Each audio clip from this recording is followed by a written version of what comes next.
You're listening to the Black Top Banter podcast, the premier podcast in the asphalt industry, made for contractors with contractors. Hey everybody, welcome back here for another episode of Black Top Banter. And through the years, I've had connections in the industry, somewhat outside of the industry, here and there. And through those connections, I've made friends that I've never got to meet before, but also been able to watch their journeys a little bit. One of my good friends way up to the north of us, Marvin Joles, he was telling me about his brother a while back and was like, hey, my brother actually runs a business too. And he kind of, does some cool shit. You should probably watch that. I'm like, all right, cool. Well, we'll watch along. And I got to watch this journey over the last few years. And, funny, I think Cameron was on very early. And now today we're going to have his brother Dustin on. Dustin is former executive VP at 1023 Diesel and Fleet. And I've been enjoying watching the journey, and then seen a post. I think it was on Facebook probably, where Dustin was on a mic, had some headphones on, and was talking about exiting his business on a newsletter. And I was like, okay, the time has come. When I seen that one, or my curiosity spiked. So thanks for joining us today, Dustin. I appreciate it, man. Yeah, happy to get to know you a little bit better. I've kind of followed your journey too. We've been, I don't know, when you stalk people on Facebook for a while that seem interesting, but this is the weird thing. I want to say this up front. Okay. Everyone seems unattainable. Like, getting to talk to you, it's like, well, I'm not going to bother Marvin. He's busy building what he's building, but it's cool to watch it. It's gone both ways. Like, I've reached out to people to interview where it's like, okay, we like mutually know who each other are for a while, but we've never connected. And so I'm kind of glad you reached out, because I wanted to chat with you anyway. I have for a long time. So pretty cool. I appreciate that, man. Yeah. I think now, me partnering with Dirt World and whatnot, I've realized how wide that is. We recently had somebody on from a company called Frenter, which is the CEO of a company called Frenter, which I think is an awesome company. And it's a part of the construction industry that I never really thought about before. And following your journey along was part of that thing where it's like, well, yeah, I know there's trucks. Like, I know there's trucks. We need them here and there. But when I think about them, they're kind of like just the cog in the wheel. It's not like a featured thing when we go to conferences or World of Concrete, World of Asphalt, Con Expo, where I'm like, take me to the trucks, right? It's like, well, they're kind of just the new models, right? Yeah. But the complexity of it, I've been able to follow along in your journey and other journeys like Frenter, and it made me very interested. But yeah, man, it's just been cool to kind of be in proximity and be able to watch each other's journey a little bit. And like you said, sometimes things are not necessarily unattainable, but I think the timing has to be right.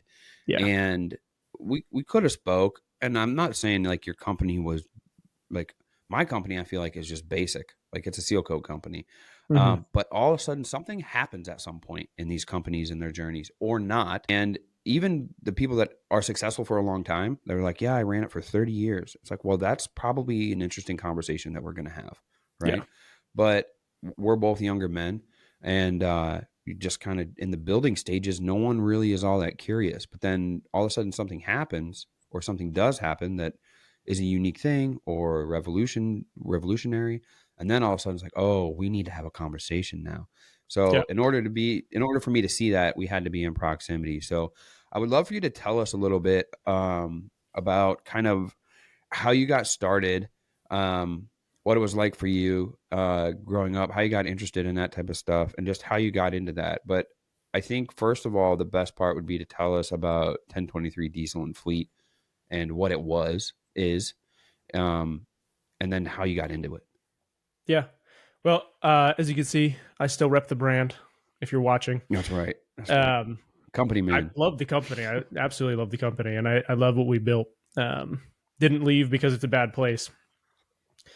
But 1023 Diesel and Fleet was two things, like basically pretty equal for the most part. We had an e-commerce branch where we sold auto parts all over the world, but it was kind of specific to the old 7.3 Power Strokes, which was like the early early Ford diesels from like the 90s up until like the early 2000s. And that's as much as we tried to get out of that and do more, like that's kind of all we were known for. And so that exploded. We did great there. And that was just e-commerce. And then the other half of the business was the actual repair shop. And that was really nothing to do with just those old trucks. We did everything, or we say we do everything the company does. And, you know, we're located up in Alaska. We're kind of like, you know, shop is not an igloo, but it is, you know, nice and cold up here. And there's not a huge population. You know, we've got like 700,000 people in the entire state and only access to a couple 100,000 people like in our area. Like they would actually come to the shop. But it seems kind of silly when you look at like, well, where would you want to build a business that gets the most eyeballs and has the most traffic, and you would have, you know, the most clients? You would not probably think about Alaska, but like, man, you can accomplish a lot with a couple 100,000 people, especially in a state like this where like kind of adjacent to what, you know, you guys are into, the construction industry and paving. It's like there's a lot of that going on here. So there's lots of trucks to be serviced. And so we're just a full service medium duty and light duty truck shop. I ran the e-commerce branch. I was 50-50 partners. My partner ran the repair shop, still does. And I just ran our e-commerce. So I did all of our part sales and then marketing and communication and stuff like that. But my primary job was in e-commerce. His primary job was at the repair shop. How do you get into that? Like how did you get into doing e-commerce and like that whole facet? Like, did you look up, listen, I'm going to be honest with you. I know a little bit about 7.3s. They need parts. When you said, hey, I wanted to hit a pun when you were like, it really blew up. I was like, are you talking about the 7.3 or are you actually talking about the site or what? Yeah. I don't own a Ford partly because of the 7.3, but, you know, it's not as bad as the 6.0, which I know definitely needed some work and needed some help a little bit here and there along the way. But like, how do you get into that to begin with? Like, I've never had anything where I'm like, I'm going to sell parts. How do you get into it? Well, for us, it was kind of weird. And I guess that's the long part of the story. We, long before any of that, I got interested in like what makes a truck run, not just like, how do you replace parts? I started building trucks at like 13. I bought an old Ford Ranger that had a blown up transmission, bought another one. I swapped it over to a manual, rebuilt an engine for one of them, like painted it, lifted it, whatever, before I even had my license. Like I was into cars a long time ago. Cool. But I never got like the electronic side, like what actually makes these things run. And so, I don't know, probably around like 19 or 20 years old, I was like, I'm just going to figure out like, how do you make the computer work? Like what controls everything? And so I learned how to tune them. So like I understood the computer side of it. Now I could just write calibrations to make them run how I want them to. And I spent, several years learning how to like master that craft, let's say. Is that code? Are you writing code to do that? It's not. Other smart people wrote code and built software so that I can look at pretty graphs and, log things, in a nice way. So cool. It's a level above people that actually know computers. But it's it was unique because nobody does that. I mean, there are very few people who can especially take something that was, let's say, stock and then, change out parts on it, you could build a better transmission. It's going to last longer, but it's going to shift too hard. And so how do you control the transmission to make it, shift nicely? And it was mostly geared towards performance trucks. Just because it's like, anytime you dive into anything, it's like you want to do what's the most exciting thing. And the most exciting thing are the people that want to go fast in the case of cars. And so 1023 started when my business partner was running a repair shop out of his garage. I was selling parts out of my house. Up here, there's not a big scene. There's not a lot of places to get just like stock parts. So I had a spare bedroom. I was like buying OEM parts from Ford, selling them out of my spare bedroom to anybody who would buy them, and keeping them up here. And then I connected with my partner who was fixing, Fords in his garage at his house, and he started buying parts from me. In that same time, my call it tuning, my calibrations, my work I was doing on computers on these trucks was getting kind of popular, just word of mouth, and then people told their friends all over the place. So I would get phone calls and Facebook messages and whatever from people all over the country being like, "Hey, can you make this truck run with these parts on it?" And I was like, "I don't know, we can try it." And did enough of that to where it kind of made sense. It's like, well, if lots of people want this, we should probably offer a way to sell it instead of just doing this for free. And so, so we did. We built a business that was like very different. What the e-commerce part wasn't like I always wanted to do e-commerce. I had to learn e-commerce because I wanted to reach the people that weren't, local here to us. And and so we started selling tuning online. And it's like, well, if it makes sense to sell tuning, then we should probably sell the parts that go to the trucks too. So we sold those online. Went through many iterations of websites that are terrible, and then the shop, like I said, started in a garage. We both had quit our jobs to work out of my partner's little garage. I just had a little laptop, and I'd sit on get a wooden workbench, and I'd build our e-commerce store and talk to people there on my phone.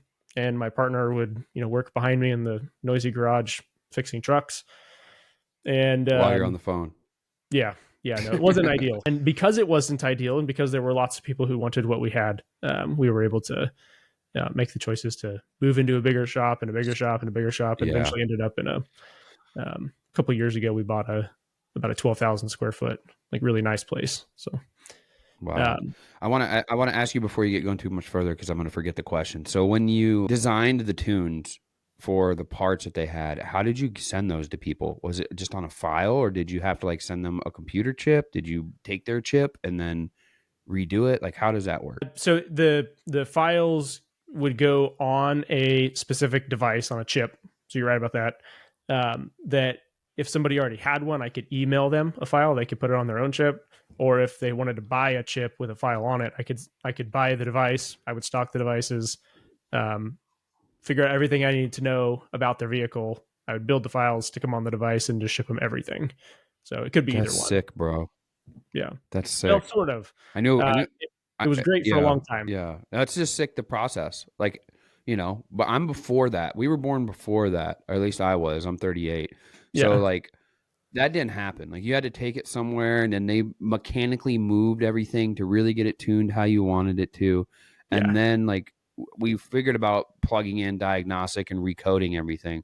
But the fact that you can do it from where you are and send a file over to somebody else, and they can load what you designed onto it, and it makes a machine that they have run differently, is sick. It's sick, well, dude. I'll try not to be too much of a nerd about it, but yes, that premise is very cool. Yeah. I had a friend that did it with Xboxes. We had burned Xboxes, dude, where we would just burn games and you could play on them, and eventually we didn't need discs anymore. And that's all he dove into was how do I make bootleg Xboxes? And we would play some of the shittiest games ever, but the fact that they were free and and he did it on a computer was just dude, yes, we're playing Spyro. We're playing Spyro. And everyone's dude, Spyro sucks. But it's free and we did it. Yeah, it was free and we did it. It's the premise, right? It's the premise of how we got Spyro that made it sick. So I totally think that's cool, man, that you guys were able to do that. And not necessarily build the business off it, but for a while it was good, and everything's a stepping stone, as we find out in life. So once you guys got to where you're able to get into the bigger building and whatnot, I'm guessing you weren't professionally trained in how to run a business and hire people and structure everything going forward. What was that process like? No, and that's definitely not. And it's interesting. I've had over the years, I guess, because we kind of had such a big footprint in our industry, I've had lots of people like say like, well, you should teach a class on this. You teach a class on e-commerce or building transmissions and like all sorts of stuff. And it just never mattered how far we made it or how many people we hired or how much money we were making or how many people reached. None of that. Like to me, it's like, I don't know what I'm doing. Like nobody taught me how to do this. And so I've never felt comfortable like trying to teach something. Cause it's like, bro, I'm just figuring out like you are, you know? Same. Dude, I'm in the same boat. I feel like at any moment, like this could just light on fire. Yeah. Like, and be like, well, yep, Marvin didn't check this box or didn't look over here, and it all unraveled. That's just, he's just inexperienced, right? And like I feel that all the time, no matter what we're doing, and everyone's like, "You're stupid." Like you're doing fine. I'm like, yeah, I don't feel fine. So I don't know. That's just part of it, but yeah, it is that same process.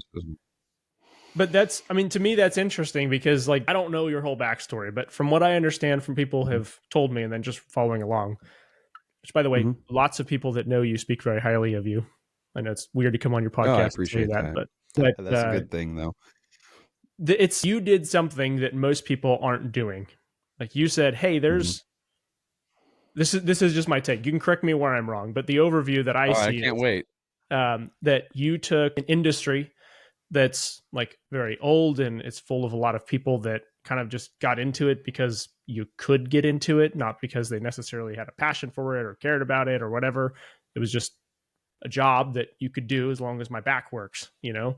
Yes. Yep. And you said, listen, you can do better than this. Like you don't have to just suffer your entire life to make this work. It's like you can build something pretty good here if you think a little bit outside of what you know. And so to me, it seems like, and just like, correct me if I'm wrong, like your passion is like teaching people how to do better at the job that they're already doing. Like understand there's more than just showing up every day and then doing the minimum or just working hard. Like you can't just work hard and then fix everything. Yeah. No, I'm not going to correct you. There's one little nuance about that's off. The thing is, I don't think that I teach anybody anything. I think that I teach them how to learn how to do it from the people that know how to do it, because that's what I did, right? I can get you to a certain point, and it's not glorious where I'm at either, but it's way better than where I started, so I'm happy there, right? It's like, oh, cool. Most people, I think, have more ambitions on the business side if they start taking on this journey. But my big thing was I didn't know how to ease the stress at night running a business and doing a business and worrying whether or not it was all going to connect and whether I was going to pay my bills through the winter and if I was going to have enough to fill my material tanks for the next year. And I wanted to learn how to at least just relieve the stress. And it seemed like this huge, giant mountain, this insurmountable task to do. But once I got around the right people and I asked, I don't even know if I asked the right questions. I just asked the questions that were on my mind. They were like, oh yeah, here, this is kind of what you do. You need to plan for this. So next year when you have your season, do this and put this much aside. And then, get an accountant, stop doing that yourself, move to this, because then you'll have more time to do this. And it seemed like they were saying it like it was like, take two rights, go to the left. And it's the third place on the left, blue siding. Yeah. And I was like, if it is honestly this easy, I'm an idiot. Yeah. And it was that easy, and I was an idiot. Once I realized I was an idiot, I was like, dude, I know there's tons of people through my conversations that are feeling the exact same way I am. So I was like, okay, first of all, we need to get the feeling of this industry as like a backbreaking, laborious, uninteresting, this is what you are forced to do because it's what you know industry, because it's pretty cool, really. When we get down to it, what we do is pretty cool in the asphalt industry. And I'm like, okay, so first of all, we're going to change that. I'm going to change that. I had a son, and I would love to work with my son forever. And I was like, okay, I have to make this industry look cool and sound cool. So we're going to show the cool stuff, talk to people in the cool ways. And one of the cool things is we get to talk to people who have had great success with it, because money and success is cool to a lot of people, especially if you're young and you're motivated. You're like, oh, okay, I want to make a pile of money. Eventually that wears off, and then you start doing it for legacy, which I think is cool now too. So that was my big thing, was like, first we're going to do that. And then later on, once it was cool, people are like, yeah, I'm in it and it's cool and I like doing it, but I'm still like struggling. Right. And it's like, okay, I'm going to connect you with the people that helped me. And if they can't help you, I know a bunch of people now that can help you. And now what's happened is I haven't necessarily, like, our business has scaled and done well in that amount of time. But I have friends that are like, dude, they make like 30 times more than me, 50 times more than me gross, right? And they're still like at that level, even they're like, I don't know what I'm doing, man. Yeah. Like, I don't, I got to figure this out. And I'm like, dude, that's the same way I was when I was making 50 grand. Yep. Right. Or whatever. I was like, dude, I'm feeling the same way. So, what I've been able to do, my focus and priority has been making connections, sharing stories, information and whatnot, and connecting everybody with the information that they need to live better lives within our industry. That's essentially what we do. So we provide information to help people, and we provide entertainment to help people enjoy what they do as well. And the community has been a big part of that. Like having a place where you can share, where you can get information, that you have a home, has been the big thing. And it just wasn't done. It wasn't done in our industry. The only way you did it was you went to National Pavement Expo one time a year, talked to some people, maybe got to text them or call them once in a while, but it wasn't put out large at scale until we started doing it. And I'm gonna be honest with you, in hindsight, at the beginning, I was like, dude, this is going to be awesome. But then when I put myself on social media and nobody else was there, it was a nightmare. Like there's days where like I would show my wife messages and it would be like blatantly, I'll just say it. Like there was messages, comments and everything was like, you're a fucking idiot. Go kill yourself. Stop doing this. And I'm like, oh, awesome. People are awesome. Yeah. But what happened in a short amount of time is there were people like, this video helped me a lot.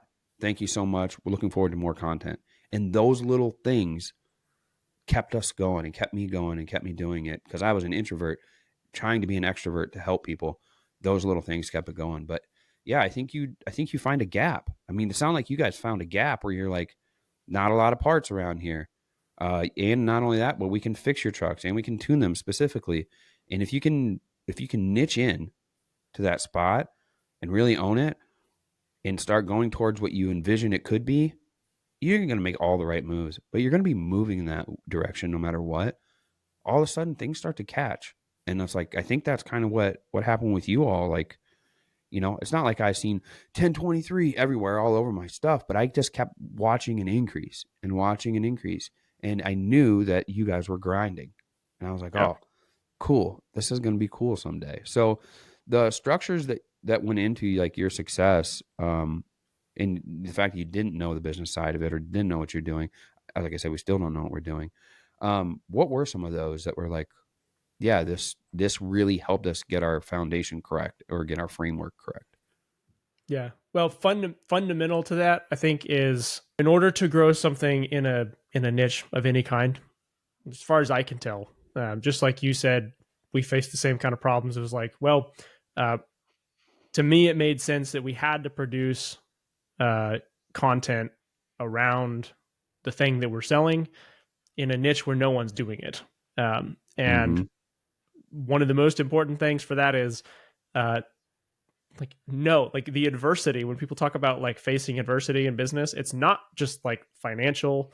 It's not like a huge part of that is going to be, what is your mental state when like everyone that you think should know is telling you everything you're doing is crap, it's stupid, and you should go die. Like, what are you going to do when that happens? Because you're going to look at it and you're going to say, well, maybe I am wrong. Because at least for me, it's like I was in that same boat, for a couple of years. And it's like, well, I can either like pivot to what people are telling me that they want. So the people that don't like what I'm doing are telling me they want, which doesn't seem like a good idea. Or I can stay on the path of why I originally started doing this, and it's all the people that are unable to get the answers that they're looking for. And that's a difficult thing to get through. Like, big time. It's also really hard to get people to care when the loudest voices, and it's maybe they're not, but it seems like the loudest voices are telling you that you should stop. Yes. So I would say like one of the most important things is like understand what your goal is. Like, why did you start doing this? Like, you can make changes. You can make changes to like for you, right? It's like, how do I talk? How do I appear on camera? Can I get better gear? Can I have a better Can I have a better camera? Can I have a better microphone? Can I speak more clearly? All that stuff can improve. But but at its core, what are you trying to accomplish? And if you don't have that really built into what you're doing, then you will stop before you get to a point where all the people's voices that told you need to go away. Like you'll disappear before they do. And I'll tell you real quick. Like there was nobody around me that did that. Like there was not the bad part, the good part, where people are like, hey man, people don't understand it, but you can do it. Right. Yeah. Like there was, there was none of that in my proximity. I was fortunate enough to have a few friends back then that were like, I don't understand it, but it's kind of cool. And if it makes you happy, maybe you should keep doing it. And I was like, okay. Yeah. Then after a while, when it would get miserable, I'm like, does this even make me happy anymore? Like, I don't know, but the thought of it makes me happy. So I'll just do one more day. Right. And then pretty soon, like one more day turned into another month. And then it just kept going. And then I stopped. And all of a sudden, like I didn't think anybody was listening, watching, anything. All of a sudden, when I seen people again, Dustin, they were like, dude, bring back banter. Like, what happened? Where is it? Like, we were listening every day. And I'm like, oh, all right, cool. Well, then I'll get back on and we'll make it happen. And I think that there were times where, like, I probably stopped 3 feet short of the gold in the mine. You heard probably that analogy before. Yeah. And then other people are like, yeah, just keep picking. And a nugget's there. So yeah, I think what you're talking about is tough, man. And it's huge. I actually would also look to like Gary V and like guys that would say that stuff online. And I know I'm probably never going to meet these guys.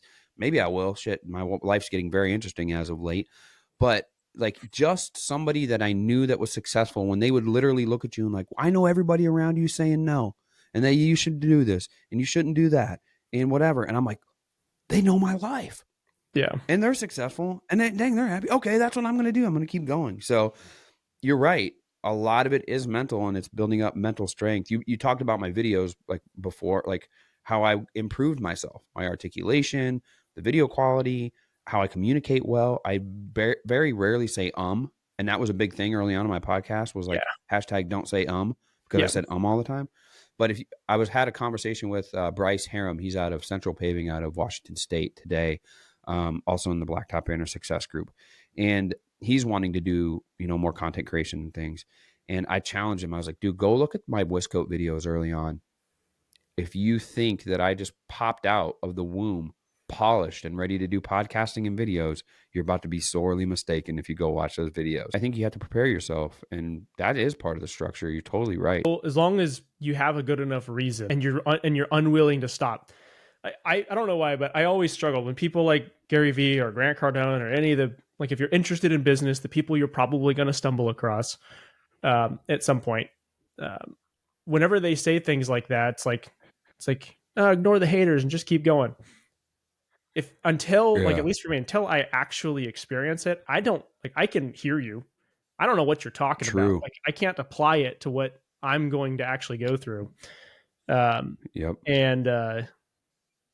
I will make one plug. I have a newsletter. Just go to dustinhogate.com. That every week I send out like a story like this, where it's like, how do you take something that's that like everybody says, and then what's something practical? What does it actually look like to go through that? So it doesn't cost anything. There's no ads. Just throw that out there. Dude, you're gonna have to interview me for that, and then we'll put mine on there. There we go. We'll send that out, and people can jump on there and check it out. So, yeah, cool, man. Yeah, I agree with you on that one. Like it's like anything else. You get a piece of advice, and you're like, yeah, whatever. 5 years later, something happens. You're like, dude, that guy was right, or she was right. Dang, because it actually applies to you then. Yeah. Well, and you can know that it's true the whole time. It just until you go through it, sometimes you go, I don't know what that means. So, yeah. That's true. Well, I want you to talk to us a little bit about what happened within yourself as of late, because the headline that I seen, which very well written, captured my attention on the title of the video was, selling your business. I'm paraphrasing, selling your business on a newsletter. Tell us about that. Like, what's that? how did that come about? And then I would love for you to kind of get into a little bit about exiting and how you prepared for that when you knew that was on the table. Yeah. Well, so all the beautiful things that I was part of in this company that I loved and put all my time into for years were like hanging in the balance, because we had, if any of you are into automotive, you're probably fairly familiar with the EPA and their control of the aftermarket automotive industry. So our repair Correct. shop we didn't really do any performance stuff. Our repair shop was just, we fix trucks, and it's mostly for contractors and stuff like that. But on my side, I was basically just in performance. And the EPA, one day we got a letter from the EPA. This was probably about 4 years ago now, that said, hey, tell us everything that you've ever sold, and then we will tell you if any of it was against federal law. And that started a 2-year process of the EPA going through everything we have and everything we've ever sold. And it was quite the journey. But that was a struggle. And what it ended up being was what it ended with, I should say, was that the tuning that got us started, and kind of the reason that this all accidentally happened to begin with, got killed. So we're no longer offering that. And although the tuning itself was not a huge part of like our income, it was unique enough that we always leveraged it as like part of who we are. And so we made most of our money selling parts, and most for the e-commerce side, not selling tuning, but took a huge hit, like a 60% reduction in revenue the year after we stopped selling tuning. Dang. And it was still a fine business. We were still doing over $1 million a year in revenue and whatever, just from the e-commerce side. But is like, through that year and trying to plan, like, well, how do we come back from this, and how do we change directions, and like, what do we want to sell now, and all that. The shop took off. They're doing fantastic. And I'm looking at it going, I think I'm done here. Like the stuff that I got into this for, the stuff that I was learning along the way, and the stuff that I built here, and everything. I'm thankful for everything I learned. But like, we're honestly at a good point where if I wanted to do something else with my life, this is a good time to leave, because we're going to have to completely rebuild into something new. And I don't know if I want to do that anymore. Not in this industry, not in this company, not with these people, not with the background. So mid last year or so, closer to the end of last year, my partner and I kind of sat down, came up with a plan of what we're going to accomplish. Said, let's set these goals in place. Let's set these mile markers. If we can accomplish these things, we'll stay doing it. And if we don't accomplish them, then I'll exit, and essentially he'll buy me out. Yeah. And or we'll find another buyer or whatever. We explored a couple different things. We could talk about some of that if you want to. Yeah, we will. And that's what it was. I mean, at the end of the last year, we hadn't accomplished what we wanted to accomplish. We didn't meet the markers we had set in place. And I also know that part of the reason why is because I didn't want to do it anymore. And fundamental to, like what I said earlier, fundamental to making this work is like, do you want the original goal of why you started this? And is it possible anymore? And the answer was no. And that's a hard decision to make. It's like, I had invested 7 years into building this company. It was everything that I had. We grew it up from nothing. And it seemed impossible to look at it and go, I'm not going to do this anymore. Anybody who's founded a company and then turned it into something, I'm sure you probably would understand that feeling. It's like, well, what if somebody told you you need to leave because you decided it wasn't the right thing anymore? That's a difficult decision. That's a hard one. Yeah, that's self-reflection that brings that to. That's some deep diving into one's own self to have to admit that and be like, dang, it's like shoot, dude, it's like a relationship, like essentially, right? Where you're like, yep, I'm just gonna call it quits. It's like, well, man, we put in all this time. Think about all the memories we had and what we were building and where it was going. It's like, well, yeah. Ironically, I'll share this with you pretty candidly. That thought doesn't escape me. Before I walked through the doors at Black Top Banter today, I had my feet hit the concrete off the blacktop, which Wiscote has to service here where our business office is at Black Top Banter. And when my feet hit the concrete, I looked forward and I seen the BB logo on the door, and I thought, do I have I accomplished my goal? Is that why I have some of these thoughts sometimes of why am I still doing this? Do I enjoy it? Because I had this goal with BB and I did it. Like maybe I did. And that does that mean that I have to reaffirm it was my dream actually. I was thinking about my dream, right? I was like, was this my dream and did I accomplish my dream already at 38? And maybe that's why I feel a lack of fire some days at BB. Maybe. And maybe some days like I get to look at our schedule, our calendar some days, and I see who I'm interviewing and who's going to be joining me. And I'm like, oh, hell yeah. Yeah. Yes, this is going to be sick. And that short term little goal gets me on fire for half a second. But when I look at it in the grand scheme of things, I'm like, we did it. We did what I set out to do 10 years ago when I started creating social media. You look at our industry now, it is filled with what I wanted to see back then. And that's why I did it. I did it. And it's a question that it faces me right now. Like it, and Chris, who's our operations guy and our operations director here, is almost my partner at this point, and I know that aspect about me scares him. Yeah. Right. Where it's like, Marvin just is like, yeah, I don't want to do it anymore. Yeah, we're good, man. Chris, like, yeah, I'm not coming in. When? Ever.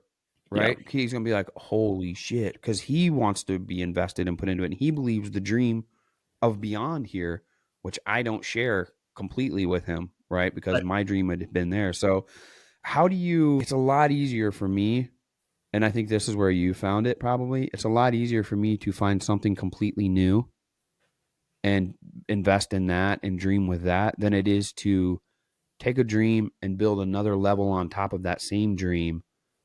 And, because you already achieved it. Maybe it's not fulfilling anymore. Maybe you don't want to be there anymore. It's really hard to build a dream on top of that dream and use that vessel to get there. But if it's a brand new vessel and you're like, oh, I get to learn, there's all these challenges, it's exciting again, it's in a tangent where I want it to go, that seems to be a lot easier. So it's tough, man. I don't think it's easier. I don't think that you or I or anyone like us think in the terms of what is like less complex to do, because I don't get that from you, and I certainly am not that way. I don't. But I want something that I have to want to do it. Like at the end of the day, like I can't force myself to want a goal. Like, same. And so, I would agree with you. Like for me, it's like I could look at it and say, holy crap, the things I would do different if I could start over, could have the same trajectory and know what I know now. I would rather do that. I don't even know what it is. It doesn't really matter that much. I'm not concerned about it.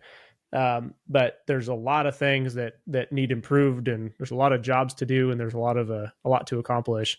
Tons. And, you've been having some good conversations. You've been having some good conversations with people that are kind of in proximity in different things in different areas. And I do that here, especially talking to you and Frenter, who I talked to yesterday, Zach LeBerge, the CEO of Frenter. It like got me super excited. Right? I'm like, dang, dude, this is super exciting. And then I think to myself, like, I love creating the content, sometimes certain types of content, but right now at my office, when we get off of this one, I have to go put together a custom package for a client of social media deliverables and tools and things that we offer in order to fit their budget. And then I have to work that in with Chris into this social media planning for the rest of the year. I don't enjoy that, dude. Yeah, I do not enjoy that, right? I understand it needs to get done, but I don't enjoy it. And if that is what the majority of my day is filled with, if they're like, Marvin, you don't need to do a podcast for 4 years, I don't want to do this anymore. Like, I do not want to fill my time with building custom budgets for people with social media. They send us their stuff. There's no creation going on. There's no conversation. I don't want to do that. And it's hard for me right now, thankfully. The things that I want to do are in quantity higher than the things that I don't want to do. Yeah. And that's keeping us there. And I'm like, okay, we cannot put more things on me that I don't want to do because it's going to end up being detrimental. We have to make sure that I'm doing the things that I want to do more than I'm doing the things that I don't want to do to keep our leverage and go there. So I'm challenging myself as of late. I'm going to be 40 in a year and a half, which is kind of preposterous to me. But at this stage, I have to reassess and reaffirm my mind into resetting goals and redreaming and getting passionate about certain things. And that's difficult for me, man. It's like, Yeah. It's very difficult. And, you know, on the board, we haven't had legit offers for BB, but I'm worried about when that does happen, what my psyche is going to be, what my mind's going to be. I have fantasized about this getting to a place where I'm not in charge and all I have to do is come in, record podcasts, have bomb ass conversations with people, and write some killer articles about shit that I'm passionate about and what that would look like. And I'm like, dude, that'd be awesome if that's all I had to do every day of my life. So yeah, I think I wonder about that. I wonder in the sense of yours, like exiting, what like preparations on paper does that look like? I'm going to ask you about exiting and the process of it, because that's what I'm curious about. Because once you realized, hey, yeah, we didn't hit our goals, we're going to have to figure something else out, and this is what it's going to look like. What was the first steps then? Was the first one of your partner buying you out, or was the first steps of shopping it around? What'd that look like? In my opinion, Dynapac CC900G roller is the best roller on the market for driveway and small parking lot paving contractors. The seismic technology in these rollers is unbeatable for the smoothness and compaction they provide. Take my word for it, or visit Dynapac.com to find a dealer near you. Hey Black Top Banter fans, this is Michael with Aquafault. Aquafault is the only permanent repair material for asphalt and concrete that uses water. And installation is simple. Just pour, add water, and tamp. It's that easy. An Aquafault repair can be open to traffic immediately and fully sealed within 24 hours. Visit aquafault.com to learn more. I work closely with KM International to design what I believe is the best seal coating unit on the market. The Black Top Banter Edition seal coating unit, available in both 550 and 700 gallon versions. Learn more about the unit by visiting kminternational.com. Quick startups, fume-free, automatic agitator shutoff, a splash-proof lid, and pumping on demand, these features are essential for any serious asphalt maintenance contractor. Elevate your game with the Crafco SuperShot line of melters by visiting crafco.com today. Hi contractors, it's Kyla from Wiscoat. We use Stencil Plus for all of our pavement marking stencils. You can save 10% on your stencil order by using code BB10 during checkout at stencilplus.com or by calling 877-372-6055. In the past year, Jobber has been our CRM of choice at Wiscoat, and it's made our world exponentially better efficiency-wise. For our small seal coating company, it has helped build the solid foundation we can scale from. Jobber is now a sponsor of Black Top Banter and helps bring this show to you. With this partnership, Jobber is offering an exclusive savings to BB listeners of 20% off for 6 months. To take advantage of this, find the Jobber link in the show description and get to improving your process today. Well, first steps was I've listened to like built to sell radio for a long time.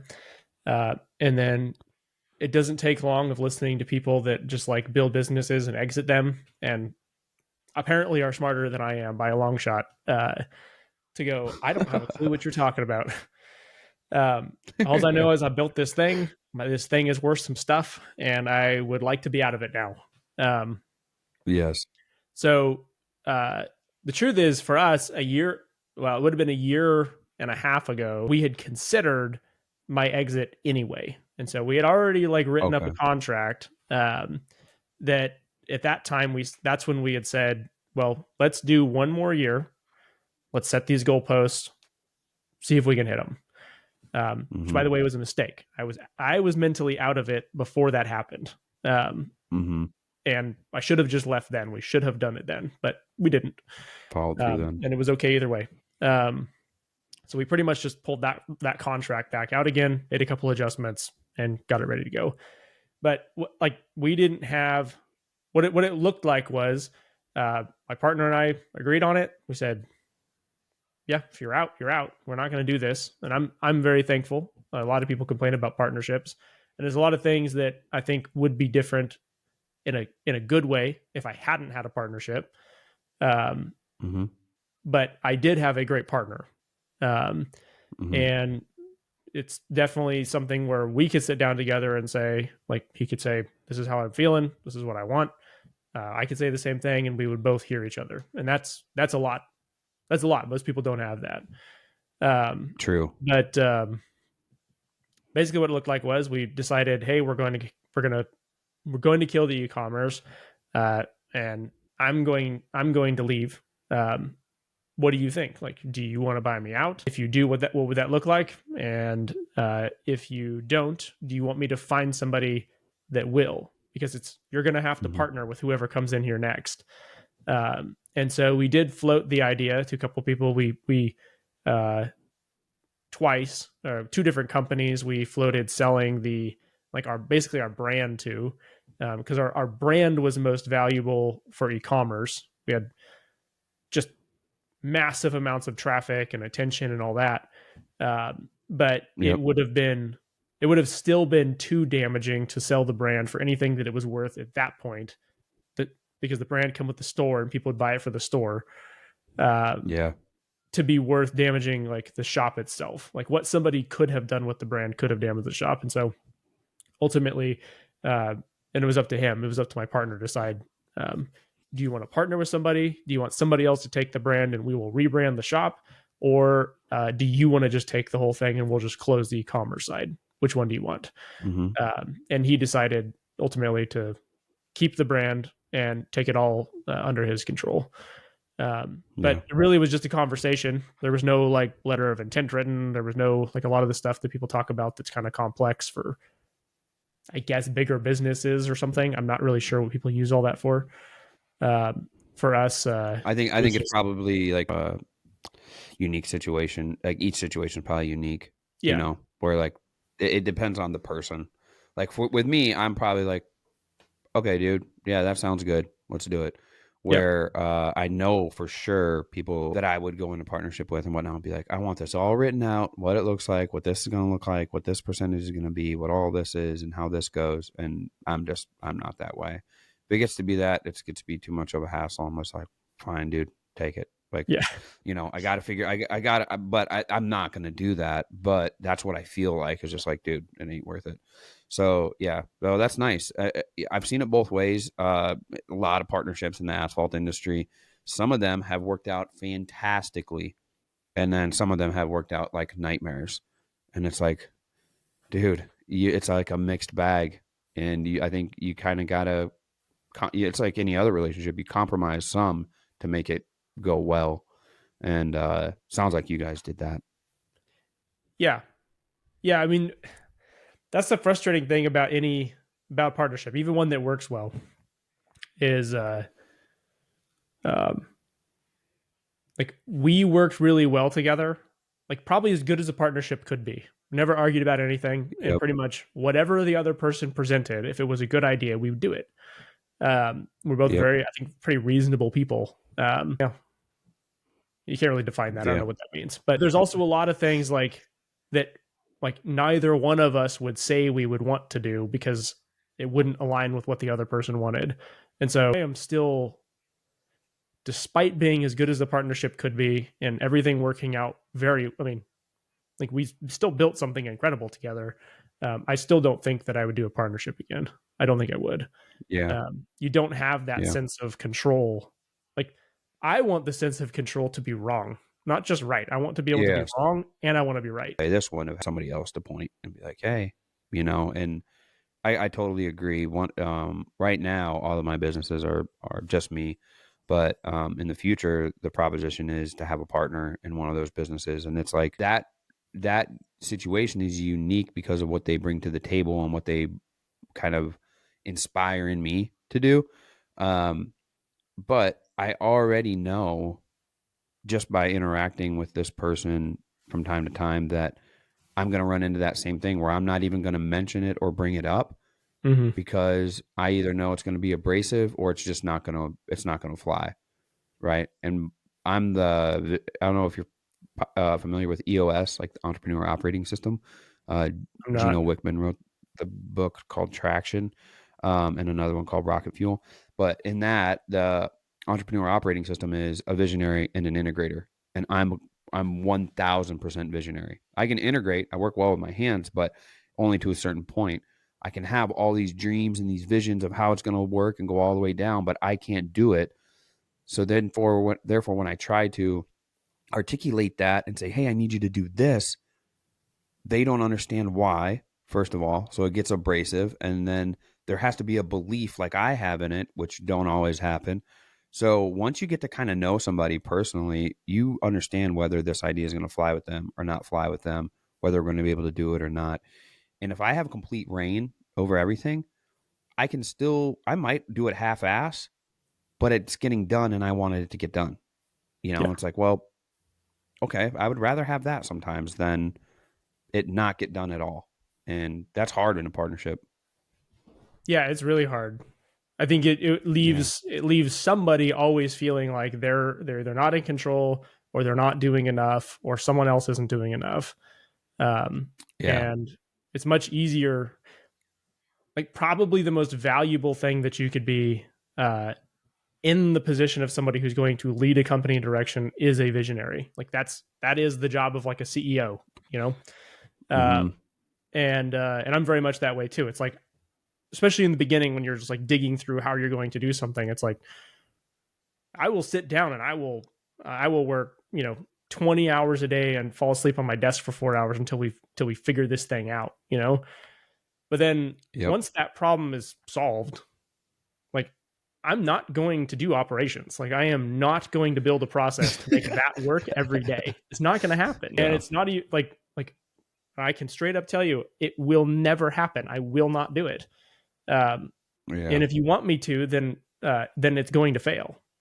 But if I can have a vision and I can create the path forward, that's awesome. And having people that can come alongside you and employees that are great at those things and let them run with them, I think that's ideally what you would do. Yeah.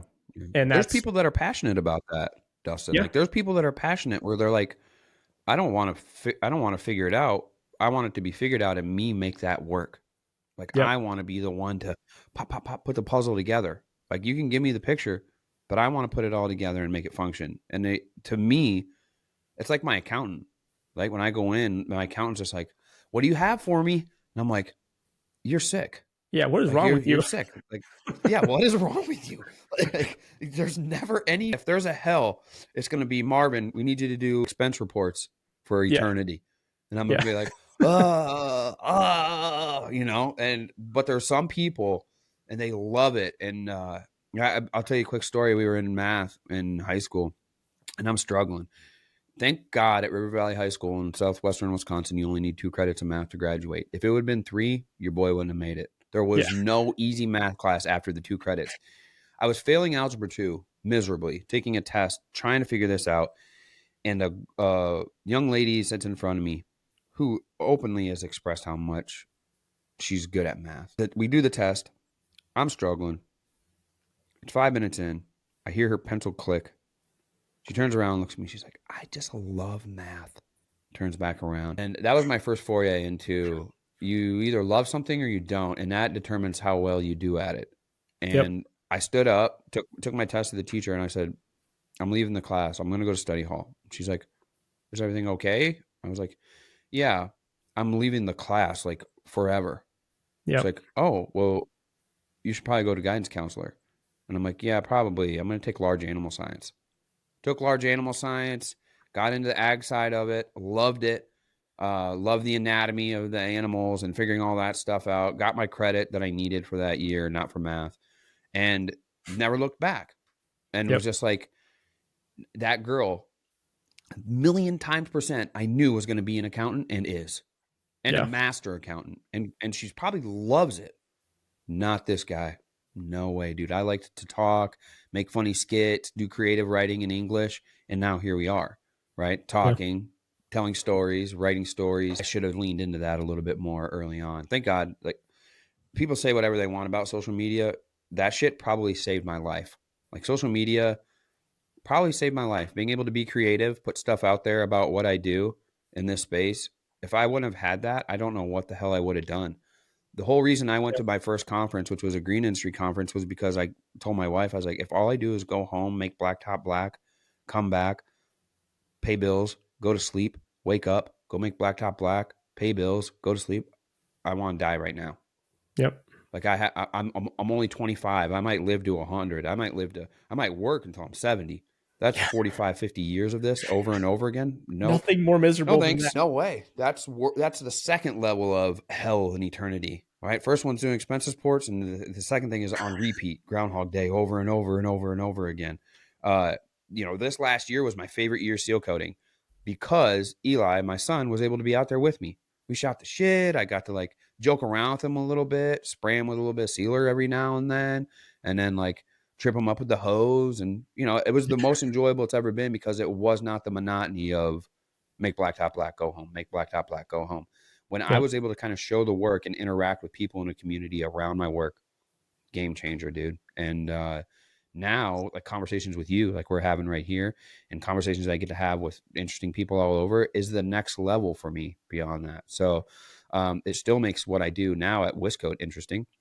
Makes this interesting. It, I believe, is probably going to make the next iteration of my life and what I do in my career interesting. But yeah, man, it's I think the idea is, looking at our conversation that we've had here, is you really have to be self-reflective at certain points in your business journey. And like I think to point to probably one of your more successful traits, I would be amiss to not talk about how honest you are with yourself, and that you don't deny yourself that truth because of logic of the world, right? The logic of the world has been like, you're making money, you're making a living, just keep doing it. Well, you got pretty gravy. But you were like, yeah, I'm not happy. My heart's not in it. I'm not producing the way that I'm capable of. I shouldn't be doing this. And then made the choice not to do it anymore. I would love for you to parlay that, my observation of you. And I didn't let you correct me if I was wrong. So we were just going to have to go with I was right about that, about you. You're close. I would perfect. Tell us a little bit, and it could be what you said already, but I would love for you to give us a piece of advice that you've learned in life through your journey so far. And maybe that's it, and you can articulate it better than I can. But I would love for you to share that with us as we come to a close. No, I think you're right. I would say one of the things that people said a lot, and that I've always heard that I think about all the time is it's like, you should be who you are and make your own choices and all that stuff. And it sounds silly and funny or whatever. But like the truth is like what that means for me, and like what I am just finally in the last few years of all the trials of building what we built and building a family and all the mistakes that I've made and everything kind of came around to is most of the large mistakes that I've made have been when I assumed that I should be something that I assume that someone decided that I should be something and it wasn't in line with what I actually care about or I'm good at. So for give you an example, I struggled with like my job for the last 7 years. What I decided to do, what I was going to build was I was going to run an e-commerce store and send emails and talk on the phone and create videos. It's like, I don't know how well you know my brother, but we grew up like without power, without water, with a family, a long history of family who did nothing but labor with their hands. And we grew up the same way. And it was like, I felt like I was doing like an injustice to who I was supposed to be for a long time. And it made me worse than I could have been because I wouldn't accept the fact that I'm not the person who can go do that. Like I can labor with my hands. I can physically do the work, but like my fulfillment comes from creating something totally different than that. And like people talk about like imposter syndrome and stuff like that. It's like I feel like I don't belong doing the thing that I'm actually good at doing. And because I believed that for so long, that like somehow like, is it my dad or my grandpa or my brother or all of my family? Or it's like, who's people that don't understand what I'm doing? Like, am I going to let them determine what I'm going to accomplish and what I'm going to do with my life? And the truth is whether their opinion mattered or not, most of it did. Most of them, I made up what they think. You know what I mean? Like nobody even told me you can't do it or you're doing it wrong. I just decided that they thought that. And so it like held me back from being good at what I'm doing. And so I'd say of all the things that I've learned, like And when you grow a company and you do anything that's even like a little bit significant, you learn a lot. But of all the things I've learned, it's pretty well how to say, who am I and how do I become better at who I can be? Not what somebody else thinks, not making up reasons of what somebody else thinks, but how do I just dig in and become like better at who I can be? And some people, maybe they're great at that, man, but I'm not. Like I let other people's voices, like words that they never said, affect me more than they should. And I'd say that's the most important thing for me. Yeah, I'll agree with you. I probably didn't do that for myself until 3 years ago, probably. Right. Yeah. And first there was this great remorse of like, dude, you did it way too late. Like, you figured this out way too late, dude. And you could have had all this and done all this and been happier during this amount of time. And now your life's half over and you finally figured it out. That first knife of that is like, oh. But then there's the second breath where you're like, yeah, but you have it now. Yeah. Like now you found it. Like, and you still have half of your life left. And that was the second wind of like, yeah, okay, I found out what I'm supposed to be doing, found out who I am. How do I bring that into what I already have? And if it doesn't fit, time to make some hard decisions, some hard choices, which I'm making right now. That's part of the game, man. That was a great piece of advice. Where can we find you online? Dustin Hogate everywhere. I on Instagram, okay, I don't post much. DustinHogate.com, right? DustinHogate.com is my website. Everything filters from there. Yeah. Facebook is probably where you're most active. Yeah, I am now. Yeah. And I will continue to post. I'm trying to get people to join my newsletter. I like having people to talk to. So I'll post there and then, cool. Send people that way. So. Well, you're going to have to come back, man, because we got a lot more to talk about. And as things change and the scenery of our industries change and whatnot, it'd be great to have you back on. Very good conversation, man. I appreciate you coming on here and talking with me today. I would encourage people to jump over to blacktopbanter.com. There's a couple tabs there you might be interested in. One of them says BBSG or Success Group. Black Top Banter Success Group is a group of contractors from all over the country. I don't know if we got anyone from Alaska or not. Yeah, maybe. I don't know. Anyways, if not, we'll recruit somebody for me, Dustin. We'll get them over here. That has 3 Zoom calls each month, sometimes 4. There's a 24/7 chat group, private Facebook group, exclusive vendor discounts for the BBSG from companies that are all over our industry. There's 2 get-togethers, at least 1, but we had 2 this year for specifically for Black Top Banter Success Group members, and then a chance at national account work through some of our partners. While there, we have a newsletter. Please sign up for the newsletter when you drop over to blacktopbanter.com. You scroll down a little bit, or if you see the prompt, please sign up for that. It is written by contractors for contractors with some words from our partners as well. We try to get those themed by the season. It drops quarterly. Those are themed by the season and what you guys can expect for insight for that time of year. Please jump over to missionimpact.com. Mission Impact is a nonprofit that I support. We provide fuel-efficient stoves, clean water, and custom-built wheelchairs to people in Guatemala who may not have access to those things. If you feel the need to give, please do so through missionimpact.com. You can find Black Top Banter on all social media. Just type in Black Top Banter. And if you're looking for myself, on anything, LinkedIn, Facebook, whatever, type in Marvin Joles and you'll find me there. Dustin, man, I appreciate the conversation, dude. I know you were like, dude, what are we going to talk about? Seems like we did pretty good, man. Yeah, we have lots more to talk about if you ever want to. Yeah, I do want to. So you just use that link and get back on the schedule for popping in midsummer or something. I think we got a lot to do. And I'd love to come on yours, man, and let you pick my brain and see what nonsense pops out of my mouth in the moment. I'd love that, especially be able to review it. So I appreciate it. Thanks again, man. Yeah, thanks, Marvin. All right, guys. So for myself and for Dustin Hogate, this is Black Top Banter, and we speak asphalt. Peace. Hey, everybody. Marvin here from Black Top Banter. And if you enjoy the podcast and what we've been bringing to the industry, you can support us through a one-time or recurring donation at blacktopbanter.com. There we have a support tab. You click that and choose your path from there. If you listen on Apple Podcasts or Spotify, please do us a favor and leave a review there for us as well. As always, we speak asphalt, and thanks for your support.